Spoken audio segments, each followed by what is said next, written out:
কবরে যাওয়া লাগবে কি লাগবে না? যাওয়া লাগবে না, কার কার হাত তোলেন? একজনও নাই।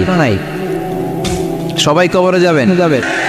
যাওয়া লাগবে, কেউ বাঁচতে পারবে না। দাদা চলে গেল, বাবা চলে গেল, মামা চলে গেল, আমারও যাওয়া লাগবে। সেলিব্রিটি চাই, আরো সম্পদের পাহাড় চাই। ব্যস্ত, আমরা মহা ব্যস্ত। এত ব্যস্ততা কিসের? স্টপ, থামেন, অনেক হয়েছে, আর না। বসেন, একটু ভাবেন। দাদা চলে গেল, বাবা চলে গেল, মামা চলে গেল, আমাকেও চলে যেতে হবে। মাঝে মাঝে কবরস্থানে যাবেন, যে একটু দেখবেন এই কবরস্থানে শিশুরা শুয়ে আছে, কিশোররা শুয়ে আছে, আপনার মতো তাগড়া যুবকরা শুয়ে আছে, ওদেরও রক্ত গরম ছিল আপনার মতো। আজ ওরা নাই, সব শেষ। আপনাকেও যেতে হবে। এই কবরে আমাদেরকে যেতে হবেই। কবরের প্রশ্নের উত্তর দিতে হবে। চিল্লায় বলেন ঠিক কিনা? কবরে প্রথম প্রশ্ন করা হবে, মার রব্বুক, তোমার